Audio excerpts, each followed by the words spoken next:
नमस्कार दोस्तों, मेरा नाम एडवोकेट स्मिता है और एक नई कानूनी जानकारी के साथ आप सभी लोगों के मध्य में उपस्थित हूं।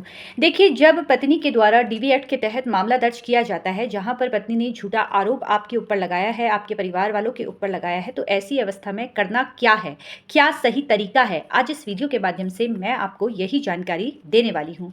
क्या हमें डिस्चार्ज पिटीशन लगानी चाहिए या हमें रिप्लाई तुरंत देना है, रिप्लाई फाइल करना है? ये बात लोगों को बहुत कम समझ में आती है कि आखिर करना क्या है, क्योंकि पत्नी ने घरेलू हिंसा का मामला आपके ऊपर लगा दिया, आपके परिवार वालों के ऊपर लगा दिया है, तो अब इस केस को किस तरह से आगे लेके जाना है? क्या जो पत्नी ने आपके ऊपर आरोप लगाए हैं उस पर हमें रिप्लाई फाइल करना चाहिए? जी हाँ दोस्तों, आज इस वीडियो के माध्यम से मैं ये आपको नई कानूनी जानकारी देने वाली हूँ, इसलिए इस वीडियो को आपको अंत तक देखना है और पसंद आएगा तो इसको लाइक शेयर करना बिल्कुल भी ना भूलें। और इसी तरीके से आप सोशल मीडिया के अलग अलग प्लेटफॉर्म पर मुझसे संपर्क कर सकते हैं और वहां पर भी आपको मुझसे जुड़ना है, जिससे नई नई कानूनी जानकारी आपको प्राप्त हो सके। तो सवाल ये था कि जब पत्नी के द्वारा झूठा आरोप आपके ऊपर लगाया जा रहा है, जहां पर पत्नी ने आपके ऊपर घरेलू हिंसा का मामला दर्ज करवा दिया है, आपके परिवार वालों के ऊपर घरेलू हिंसा का मामला दर्ज करवा दिया है, तो उस केस में अब आपको आगे कैसे बढ़ना है? क्या आपको तुरंत उसका रिप्लाई देना है या आपको डिस्चार्ज पिटीशन लगानी है?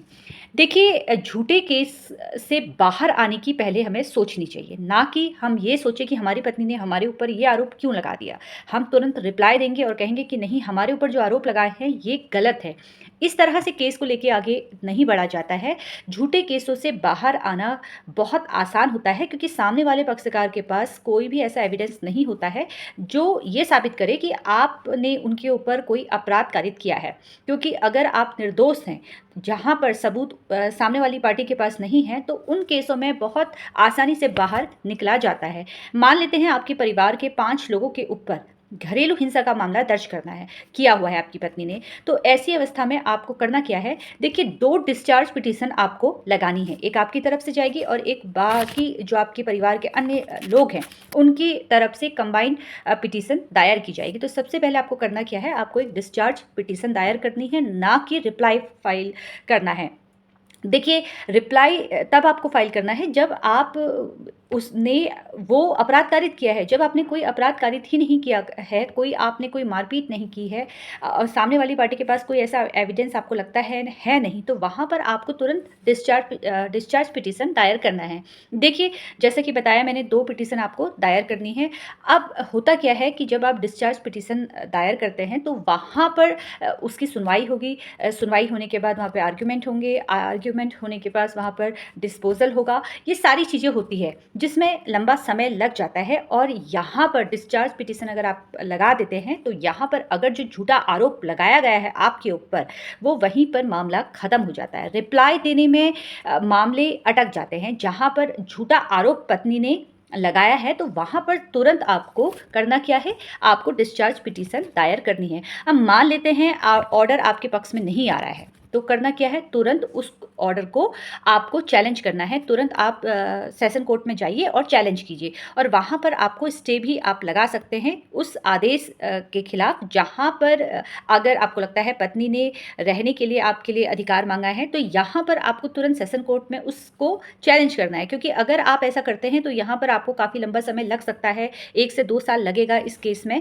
तो यहाँ पर जो सामने वाली पार्टी ने आपके ऊपर झूठा आरोप लगाया था, जो ये सोच रही थी कि आप रिप्लाई देंगे और मामला जो है उनके पक्ष में आ जाएगा, तो यहाँ पर उल्टा प्रभाव पड़ेगा। जहाँ पर उनको ये पता है कि अगर मैंने झूठा केस फाइल किया है, जहाँ से उनको आसान भाषा में कहूँ कि जहाँ पर व्यक्ति को ये पता है कि उसके द्वारा गलत किया जा रहा है, जहाँ पर वो गलत कर रहा है, आपके ऊपर झूठा आरोप लगा रहा है, तो उस पर कहीं ना कहीं दबाव बनता है और वो स्वयं ये सोचता है कि ये तो रिप्लाई फाइल करने के बजाय तुरंत इन्होंने डिस्चार्ज के लिए पिटीशन दायर की है, जहाँ पर हमारे ऊपर कोई कानूनी कार्रवाई ना हो जाए। एक डर की भावना भी आ जाती है और जहाँ पर वो व्यक्ति तुरंत आपसे समझौता करने को भी तैयार हो जाता है। वहाँ पर आप अपनी शर्तों के अनुसार समझौता करवा सकते हैं, क्योंकि वहाँ उन्होंने सोचा था कि तुरंत आदेश आ जाएगा, हमारे पक्ष में आदेश आ जाएगा, मेंटेनेंस तुरंत बन जाएगी।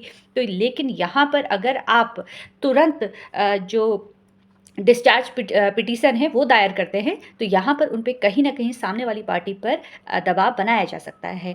और अगर डीवी केस सामने पत्नी ने पूर्ण रूप से झूठा किया हुआ है, आपके पास पुख्ता एविडेंस है, तो डीवी एक्ट में आप क्वेश्चन पे भी जा सकते हैं, जिससे सामने वाली पार्टी से आसानी से आप अपनी शर्तों पे समझौता करवा सकते हैं, या जो फिर आपको आगे अपने केस को लेके चलना है, उस तरह से आप आगे अपने केस में कर सकते हैं। फिलहाल कानूनी जानकारी प्राप्त करने के लिए इसी तरीके से आप लोग मुझसे जुड़ते रहिए। अगर आपके भी प्रश्न हैं तो आप मुझे कमेंट कर सकते हैं, और इसी तरीके से सोशल मीडिया के अलग-अलग प्लेटफ़ॉर्म पर मुझसे आप संपर्क कर सकते हैं। अगर आपको ये वीडियो पसंद आया हो तो इसको लाइक, शेयर करना बिल्कुल भी ना भूलें। धन्यवाद।